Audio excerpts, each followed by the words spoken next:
ilaha illallah wahdahu la syarikalah wa asyhadu anna Muhammadan abduhu wa rasuluhu sallallahu alaihi wa ala alihi wa ashabihi wa sallama tasliman katsira amma ba'd. Ayyuhal muslimun rahimani Allah wa iyyakum. Kita lanjutkan pembacaan dari kitab Tadhkiratus Sami' wal Mutakallim fi Adabil Alim wal Muta'allim karya Syekh Ibnu Jama'ah rahimahullahu taala. Kita masih dalam pembahasan yang ke-9 dari adab guru, kemudian yaitu berkaitan dengan apa? Membersihkan batin atau hati dan juga dohir dari akhlak-akhlak yang rendah dan memakmurkannya dengan akhlak-akhlak yang diridhoi. Dan sudah disebutkan pada pertemuan lalu tentang akhlak-akhlak yang rendah ya.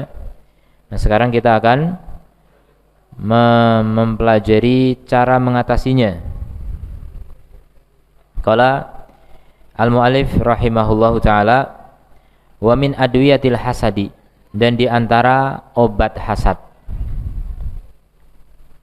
al-fikru bi annahu i'tiradun 'ala Allah subhanahu wa ta'ala, berpikir bahwa hasad itu adalah bentuk penentangan kepada Allah, protes kepada Allah, fi hikmatihi, dalam kebijakannya dan kebijaksanaannya, al-muqtadiyah takhsisal mahsud bin ni'mati, hikmahnya yang menuntut untuk mengkhususkan bagi orang yang dihasadi dengan nikmat. Jadi Allah ketika menetapkan seseorang memiliki nikmat, mendapatkan nikmat, itu semuanya dengan hikmah, dengan kebijakan yang sangat bijaksana. Allah maha bijaksana. Maka orang yang hasad itu seperti protes dia. Protes terhadap Allah yang maha bijaksana. Berarti aturan dia bisa jadi lebih bagus daripada aturan Allah, dan itu jelas kalau meyakini begitu tentu saja bisa kufur. Begitu ya, hasad itu kan ingin agar atau ingin nikmat yang pada orang lain itu lenyap atau berpindah kepada dirinya. Ya, intinya enggak suka melihat orang lain senang, atau sebaliknya senang melihat orang lain susah. Itu namanya hasad. Berarti dia menentang takdir Allah yang sesuai dengan hikmah. Sebagaimana seorang penyair Arab berkata, fa in taghdabu min qismatillahi bainana, jika kalian marah terhadap pembagian Allah di antara kami, nah itu orang hasad tuh enggak suka dengan pembagian orang lain lebih banyak misalnya. Fallahu idlam yurdikum kana absara, maka Allah jika tidak ridho kepada kalian, maka Allah melihat. Artinya jangan macam-macam sama Allah ya. Kalau kamu enggak ridho sama Allah, Allah bisa juga enggak ridho sama kalian.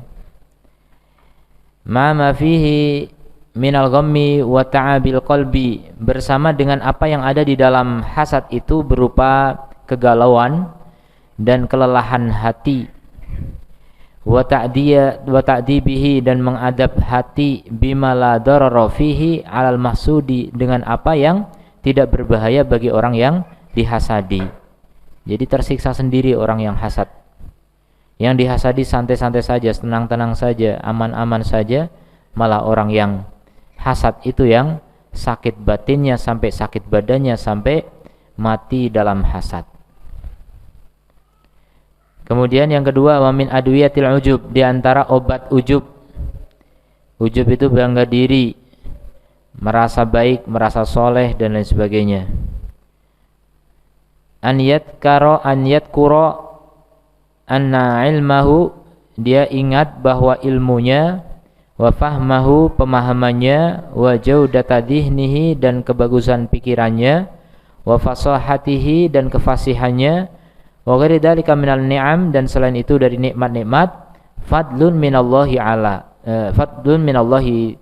alaihi, adalah keutamaan karunia dari Allah kepadanya. Sadari saja kamu hebat, kamu enggak hebat. Yang hebat itu Allah, karena semua dari Allah subhanahu wa ta'ala. Jadi jangan merasa bangga. ketika berhasil menghafal, ketika berhasil memahami, ketika berhasil menjadi ulama, ketika berhasil menjadi ahli ilmu, berhasil menjadi ahli amal, berhasil menjadi ahli dakwah, berhasil menjadi ahli dalam segala bidang apapun dari bidang dunia juga. Jangan merasa bangga. Itu hanya ujian dari Allah, itu hanya titipan dari Allah, itu amanah. Ya, bukan untuk dibanggakan tapi untuk disyukuri. Jadi itu adalah karunia dari Allah kepadanya, wa amanatun, dan itu adalah amanah indahu, di sisinya. Untuk apa? Liyar'aha, untuk dia jaga, hatta haqqa ri'ayatiha, dengan penjagaan yang sebenar-benarnya. Jangan salah dalam menjaganya. Wa anna mu'tiyahu iyyaha qadirun ala salbiha minhu fi tarfati ainin.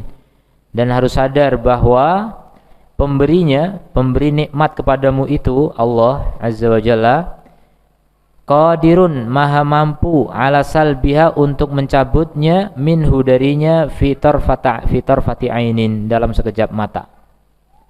Kamu bangga dengan hartamu, Allah bisa bikin kamu bangkrut dalam sekejap. Kamu bangga dengan ilmumu, dengan kecerdasanmu, Allah bisa bikin kamu gila. Kamu bangga dengan ototmu, Allah bisa bikin kamu lumpuh. Kamu bangga dengan kedudukanmu, Allah bisa bikin kamu lengser. Kamu, apapun yang kamu banggakan semua, sampai amal-amal soleh ini, gak ada gunanya kita banggakan.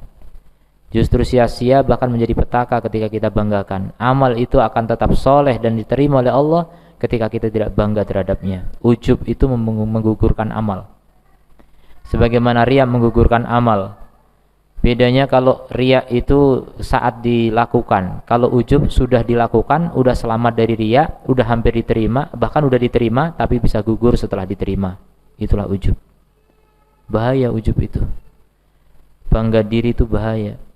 Dan ujub itu enggak harus meremehkan orang. Ujub itu bisa jadi dia menghargai orang, tapi dia bangga diri dengan bisa menghargai orang. Itu juga ujub. Merasa bangga bisa beramal soleh, merasa bangga bisa menjadi orang yang baik. Ini bahaya, bisa menggugurkan amalan. Jadi gimana yang benar? Yang benar kita kalau sudah beramal soleh terus bertaubat, mohon ampun pada Allah, mohon agar amal diterima oleh Allah. Karena belum tentu diterima, bagaimana bisa dibanggakan? Jadi tetap merasa fakir ilallahi azza wa jalla. Orang yang merasa fakir kepada Allah, insyaallah selamat dari ujub.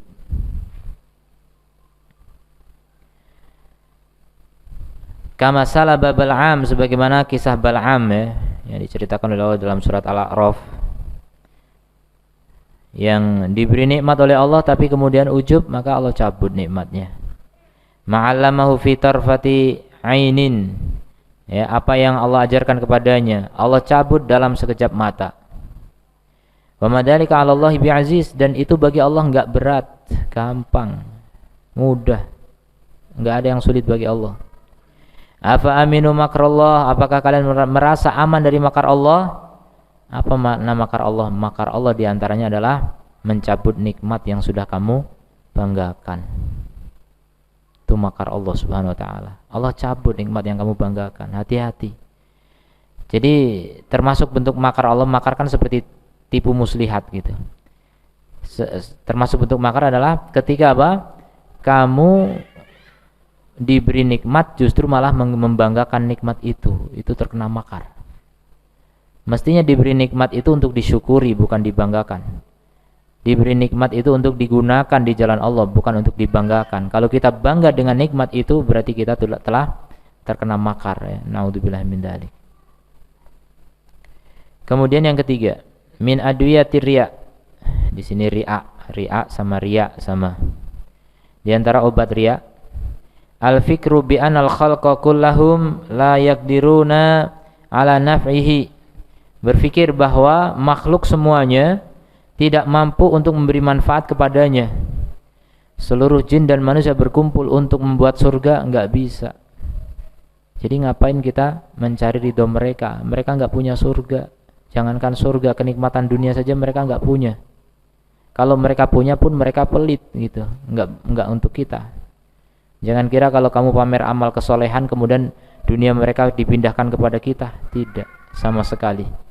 Mereka semuanya fakir ilallah, semuanya miskin. Jadi enggak ada gunanya kita memamerkan kebaikan kepada selain Allah Subhanahu wa ta'ala, karena semua makhluk itu lemah. Rugi kita pamer amal, karena amal itu akan batal. La yaqdiruna ala naf'ihi bima lam yaqdihillahu lahu. Jadi mereka enggak akan mampu memberi manfaat kepadanya dengan apa yang Allah belum takdirkan untuknya. Jadi kalau enggak takdir enggak akan terjadi. Wala ala dhairihi, dan tidak juga untuk memudaratkannya. Mereka enggak bisa memudaratkanmu, jadi jangan takut kepada manusia. Takutlah kepada Allah, Allah akan menjagamu. Bima lam yuqaddirhullah, dengan apa yang Allah enggak takdirkan alaihi atasnya. Jadi kalau memang takdirnya enggak celaka, ya enggak celaka.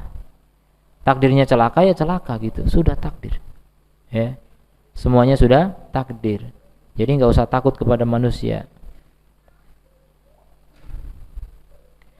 Kemudian falima yuhbitu amalahu, kenapa dia malah membatalkan amalnya sendiri, wa yudiru dinahu, dan membahayakan agamanya sendiri, wa yushghilu nafsahu bimra'ati man la yamliku lahu, dan menyibukkan diri dengan memperhatikan orang yang tidak memiliki apa-apa untuknya, nggak bisa memberi manfaat fil haqiqah, secara hakikat. Naf'an wala darran, enggak bisa memberi manfaat, enggak bisa juga memberi mudarat, bahaya. Ma'an Allah Ta'ala yutli'uhum ala niyyatih, padahal Allah menampakkan kepada mereka, bukan menampakkan, Allah melihat mereka ala niyyatihi, atas niat mereka, atas niatnya. Bukan, salah. Ma'an Allah Ta'ala yutli'uhum, Allah bisa menampakkan pada mereka, betul menampakkan. Allah menampakkan pada mereka ala niyati, atas niat dia. Dia pamer, Allah pun bisa tunjukkan kalau dia itu pamer, orang pun tahu nanti. Dan itu kerugian besar, di dunia sudah rugi, apalagi di akhirat. Wa qubhi sariratihi, dan buruknya hatinya Allah akan tampakkan. Kama sahha fil hadits, sebagaimana sahih di dalam hadis, man samma'a samma'allahu bihi, siapa yang memperdengarkan, Allah akan perdengarkannya. Wa man ra'a ra'allahu bihi, siapa yang riya, Allah akan tampakkan. Jadi jati dirinya akan disingkap oleh Allah Subhanahu wa ta'ala. Kemudian wa min adwiyati ihtiqarin nasi, di antara obat untuk meremehkan manusia. Jadi orang suka meremehkan orang, sombong ini. Obatnya apa itu? Tadabburu qaulihi ta'ala, mentadabburi firman Allah Ta'ala. Ya ayyuhalladzina amanu, wahai orang-orang yang beriman, la yaskhar qaumun min qaumin, jangan meremehkan satu kaum kepada kaum yang lain. Asa an yakunu khairan minhum, bisa jadi mereka lebih baik daripada yang mengolok-olok, mengejek, merendahkan. Kemudian inna khalaqnakum min dzakarin wa untha, kami ciptakan kalian laki-laki dan perempuan, wa ja'alna, jadi laki-laki dan perempuan, tidak ada banci dan bencong ya. Inna khalaqnakum min dzakarin wa untha, jelas Allah cuma ciptakan dua model manusia, laki perempuan, udah, nggak ada yang ketiga dan keempat. Apalagi katanya di luar negeri sana ada jenis kelamin itu lebih dari 3 atau 4 ya. Entahlah gimana itu jenis kelamin lebih dari 4 ya.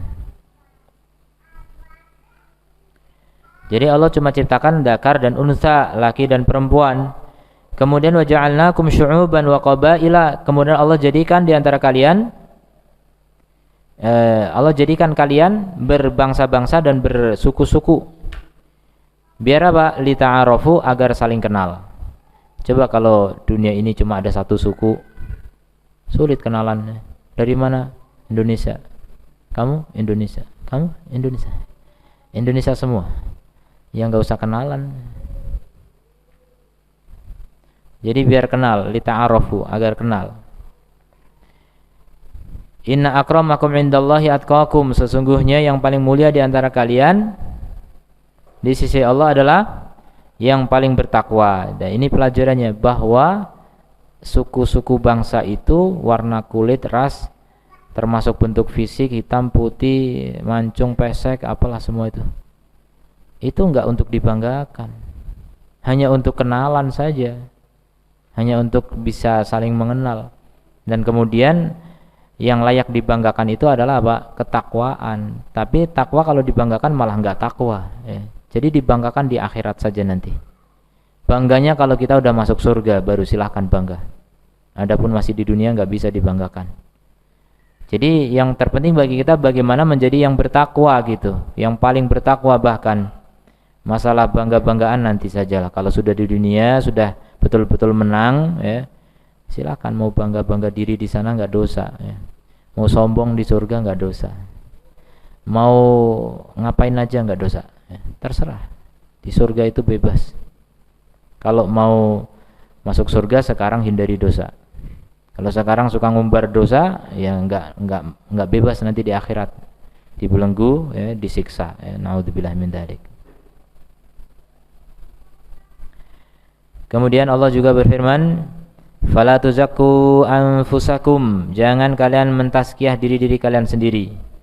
Mensucikan diri, menganggap suci. Itu orang ujub, bangga diri karena merasa suci, merasa baik. Itu tazkiyah namanya, tazkiyatun nafs.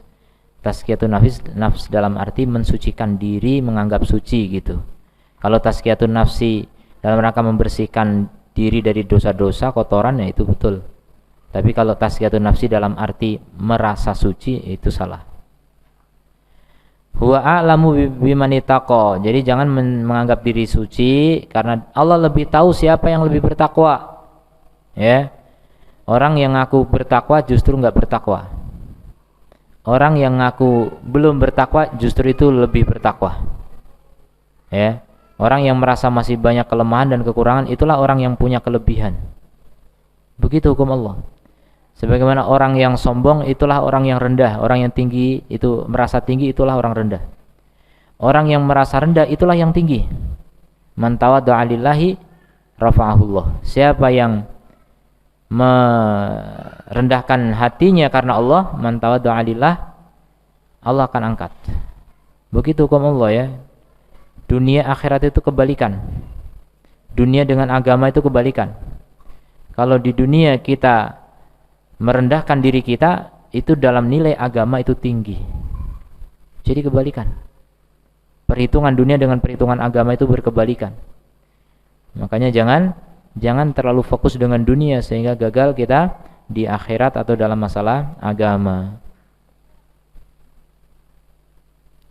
Wa rubbama kana al-muhtaqaru atharu indallahi qalban. Bisa jadi orang yang diremehkan itu lebih suci di sisi Allah hatinya. Hatinya lebih suci. Wa azka amalan, dan amalnya lebih suci. Wa akhlasa niyatan, niatnya lebih ikhlas. Ya kita enggak tahu. Ya, jadi yang terpenting persaingan kita di hadapan Allah, bukan di hadapan manusia. Jangan merasa sudah lebih baik daripada orang lain. Enggak tahu orang lain itu lebih ikhlas, orang lain lebih bersih hatinya, enggak punya hasad seperti kita, ya, enggak punya kesombongan, enggak punya ujub. Bisa jadi, ya. Makanya jangan meremehkan orang. Yang suka meremehkan orang itu ada ujub, ada kiber, bahkan ada kiber. Orang kiber kata Nabi enggak masuk surga, enggak layak masuk surga orang yang di hatinya ada kesombongan.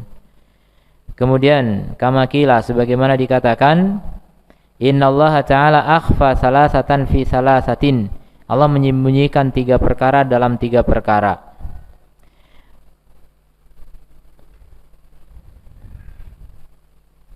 Waliyahu fi ibadihi. Allah menyembunyikan wali-walinya di antara hamba-hambanya. Jadi di antara hamba Allah ini ada wali-wali Allah yang hanya Allah yang tahu. Kita hanya melihat dohir ini orang kayaknya paling berilmu, paling banyak amalnya, paling banyak ibadahnya. Itu dohir. Bisa jadi yang menjadi wali Allah bukan itu. Bisa jadi yang wali Allah yang enggak kelihatan ilmunya, enggak kelihatan amalnya, tapi dia kalau beramal sendirian ikhlas lillahi ta'ala, enggak ada orang tahu. Tapi kalau di hadapan manusia cuma amalan wajib saja yang enggak mungkin dihindari, ya. Kalau di saat sendirian dia ikhlas lillahi ta'ala, hanya Allah yang tahu. Nah, itu wali Allah. Kalau orang beramal kok terkenal, populer dengan ahli ilmu, populer dengan ahli amal, ahli dakwah, ahli jihad, itu rawan untuk kemudian batal amal-amalnya. Tapi kalau orang yang tersembunyi, itu Nabi pernah menyebutkan ya, penduduk surga itu al-atqiya, al-anqiya, al-akhfiya. Orang-orang bertakwa, orang-orang yang bersih hati, dan orang yang tersembunyi. Ini penting antum tahu al-akhfiya. Pelajari siapa dia al-akhfiya, siapa mereka. Orang-orang yang gak suka popularitas, orang yang takut terkenal, orang yang gak ingin pamer amal, orang yang gak ingin ketahuan ilmunya banyak, orang yang gak ingin ketahuan amalannya banyak. Ya, semuanya dirahasiakan untuk Allah Subhanahu wa ta'ala saja. Itu al-akhfiya. Jadi Allah menyembunyikan walinya di antara hamba-hambanya. Kemudian waridahu fi ta'atihi, Allah menyembunyikan ridhonya di dalam ketaatan kepadanya.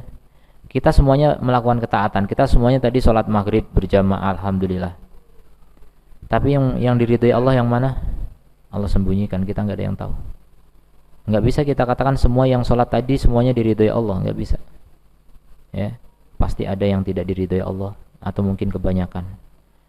Karena memang itu suatu perkara yang langka ya, orang amal bisa diterima dan diridhoi Allah itu tidaklah mudah. Kemudian wa ghadabahu fi ma'asihi, Allah juga menyembunyikan marahnya dalam kemaksiatan kepadanya. Maksudnya apa? Tidak setiap orang bermaksiat langsung dihukum oleh Allah. Bisa jadi orang bermaksiat tambah nikmat, tambah kaya, tambah sehat, tambah macam-macam. Padahal itu Allah simpan kemarahannya. Allah masih sembunyikan kemarahannya, baru diungkap kapan? Nanti di akhirat.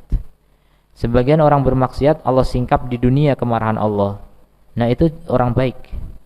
Orang yang hukumannya di dunia itu orang baik. Orang yang kalau bermaksiat langsung dihukum itu orang baik. Kalau yang maksiat enggak dihukum-hukum itu orang jelek, ya. Hati-hati. Makanya bersyukur ketika Allah gampang sekali menimpakan musibah kepada kita. Itu tanda Allah sangat cinta kepada kita.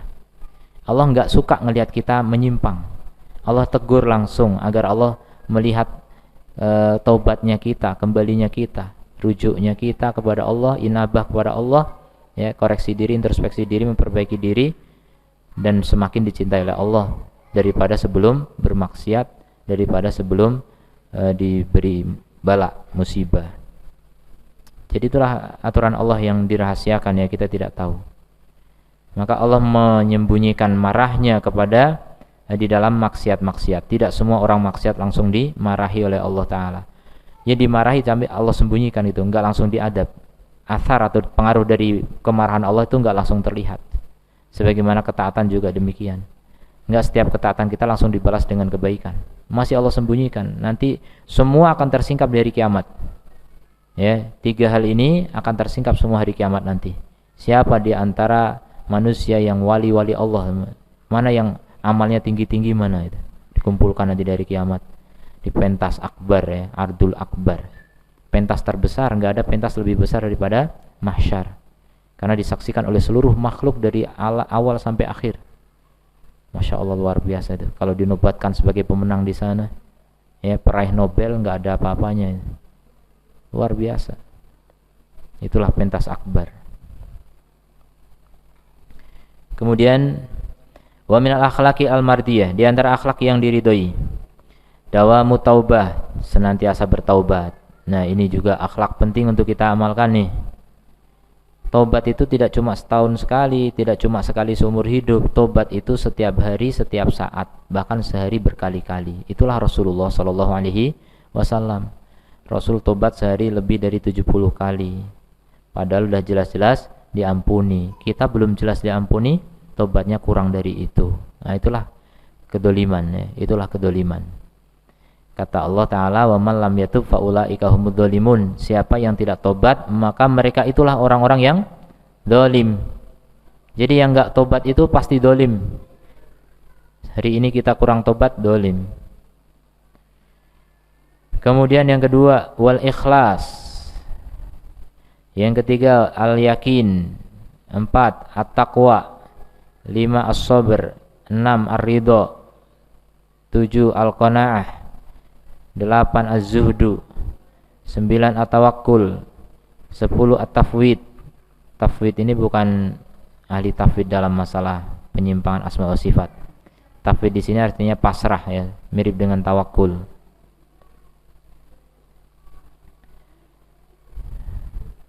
Kemudian 10 salamatul batin, selamatnya batin, suci jiwa gitu, enggak banyak penyakit di hatinya.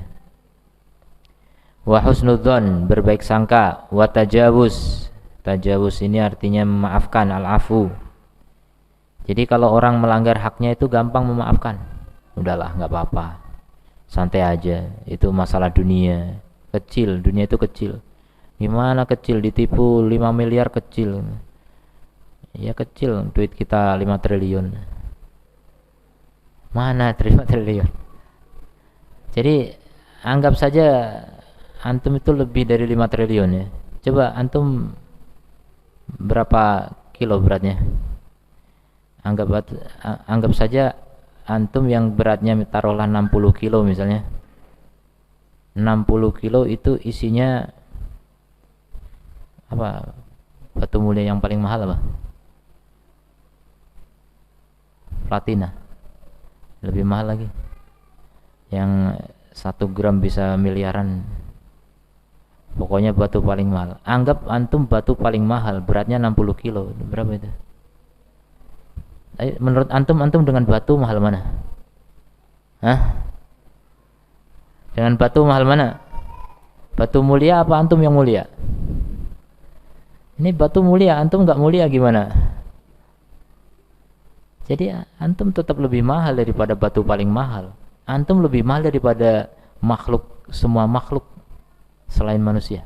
Antum paling berharga, antum paling mulia. Berarti mahal banget. Kalau cuma antum ditipu sekian miliar, sekian juta, sekian ribu, enggak ada artinya untuk sebuah antum yang sangat mahal. Antum tuh mahal gitu.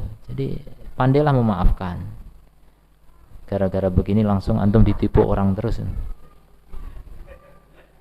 Soalnya dia kalau ditipu pasti memaafkan gitu. Tidak masalah ya. Mukmin itu selalu ditipu, tidak masalah. Dan begitu Nabi juga menyebutkan begitu. Mukmin itu selalu ditimpa bala, mukmin itu selalu disakiti, biasa. Mukmin itu didolimi, biasa. Jadi mukmin itu ibarat pohon itu, pohon kecil yang diinjak-injak, itu mukmin. Rumput gitu, diinjak-injak, diremehkan orang. Tapi kalau munafik seperti pohon yang tinggi menjulang, nggak ada yang injak, tapi sekali tumbang nggak bisa bangkit. Coba rumput diinjak, bangkit lagi nggak? Bangkit lagi. Nunggu besok pagi udah bagus lagi. Kena embun apalagi dah. Kuat lagi. Itu mukmin, jatuh bangun, mudah bangkit. Orang munafik tegap, tinggi, tegar, begitu jatuh nggak bisa bangun. Begitu Nabi menggambarkan, ya. Jadi jangan seperti orang munafik. Jadilah mukmin tegar gitu, disakiti orang tegar, ditipu orang tegar. Wong semua milik Allah, kalau udah diatur sama Allah Subhanahu wa taala. Kemudian wa husnul khuluq, akhlak yang bagus. Ini gimana nih? Semuanya akhlak bagus semua. Ya ini akhlak yang bagus yang mana nih? Salah satu dari akhlak yang diridhoi adalah akhlak yang bagus. Repot ini ya. Mengumpulkan semuanya sebenarnya husnul khuluq. Wa ru'yatul ihsan, dan melihat ihsan. Ini bisa maknanya banyak ini. Mungkin ru'yatul ihsan maksudnya melihat kebaikan orang. Nah, termasuk akhlak yang mulia, kalau orang berbuat baik kita lihat, kita hargai, kita akui. Jasa orang jangan dilupakan. Wa syukru ni'mah, dan mensyukuri nikmat. Iya betul, ru'yatul ihsan itu ihsan orang, termasuk ihsannya Allah juga harus kita lihat. Karena kalau kita tidak bisa melihat ihsan, kita nggak bisa bersyukur. Ya, agar kita bisa mensyukuri nikmat kebaikan orang ataupun kebaikan Allah bahkan. Kemudian wasyafaqatu ala khalqillah, sayang kepada makhluk-makhluk Allah taala. Jadi mukmin itu harus menyayangi makhluk Allah semua. Kadang-kadang ada orang yang sayang sama burung, melihara burung ya kan, suka burung. Sayang kalau sama burung, ada kucing dilempar. Enggak sayang sama kucing. Itu semuanya makhluk Allah, jangan cuma sekedar hobi. Berarti kalau Anda menyayangi burung karena hobi, itu hawa nafsu. Anda menyayangi burung bukan karena mencari ridha Allah. Itu hawa nafsu. Nah, itulah bedanya orang yang punya iman sama enggak. Kalau orang punya iman, menyayangi makhluk pun karena ridha Allah. Itu yang dicari. Kenapa? Karena enggak mungkin yang dicari ridha hewan, ya kan? Sayang sama burung, burung sayang sama saya, enggak ya gitu. Ya enggak bakal.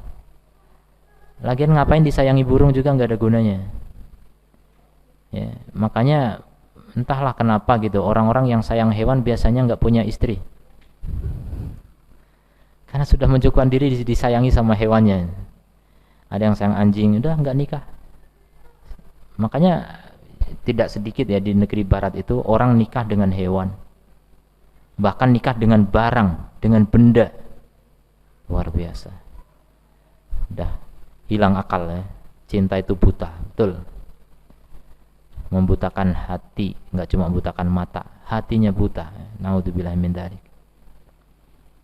Kemudian wal haya'u minallahi ta'ala wa minan nas, malu kepada Allah dan kepada manusia. Malu kepada Allah walaupun enggak ada orang lihat. Antum telanjang bulat, enggak ada orang lihat, enggak ada CCTV. Malu sama Allah.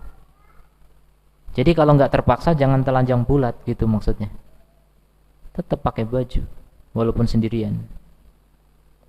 Kecuali mandi dan sebagainya kan terpaksa itu. Bahkan kalau orang dulu mandi pun masih pakai baju. Jadi digosok di balik baju. Ya enggak maksimal mungkin ya sebagian kita menganggapnya, tapi itulah rasa malu gitu. Malu kepada Allah Subhanahu wa taala. Kalau sekedar pamer aurat kepada Allah aja enggak berani, apalagi pamer maksiat. Itu malu tingkat tinggi itu. Betul-betul merasa diawasi oleh Allah Subhanahu wa taala. Enggak ada orang tapi dia malu sama Allah gitu. Nah, itu latihannya dengan seperti itu ya. Malu sama malaikat juga. Malaikat juga nguntit kita setiap saat. Antum dimanapun berada malaikat bisa lihat. Nah, itu rasa malu kepada malaikat juga penting. Akhlak. Mahabbatullahi ta'ala hiyal khoslatul jami'ah. Cinta Allah ta'ala, dia merupakan karakter yang mengumpulkan lima hasini sifati kulliha, mengumpulkan semua sifat-sifat yang bagus. Cinta Allah, mencintai Allah. Jadi kalau antum mencintai Allah, antum pasti akan punya akhlak mulia. Ya, jadi kuncinya mencintai Allah. Antum cinta Allah atau cinta hewan gitu. Kalau cinta hewan nggak bisa. Kalau cinta orang saja nggak bisa. Antum cinta seorang gadis yang akan dinikahi, bisa berakhlak baik kepadanya, ya kan? Karena ingin meraih cinta dia juga. Jadi mempersembahkan segala kebaikan, dermawan kepadanya, perhatian kepadanya, selalu dihubungi dan sebagainya. Itu dalam rangka apa?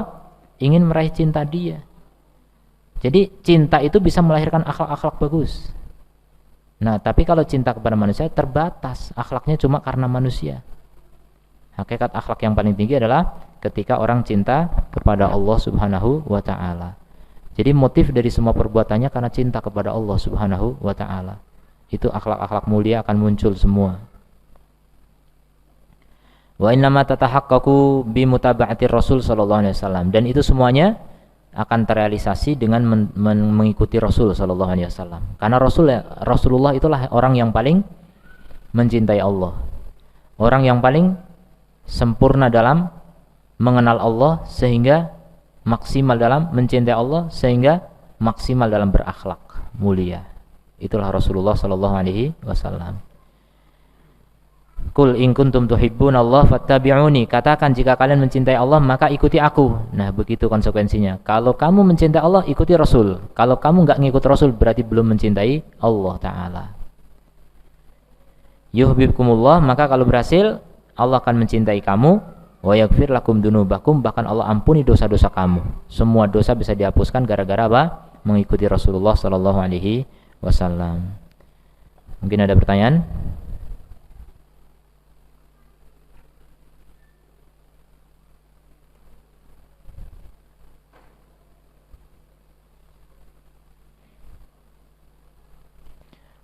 Tidak ada, kita tutup. Subhanakallahumma wa bihamdika asyhadu an la ilaha illa anta astaghfiruka wa atubu ilaik. Assalamualaikum warahmatullahi wabarakatuh.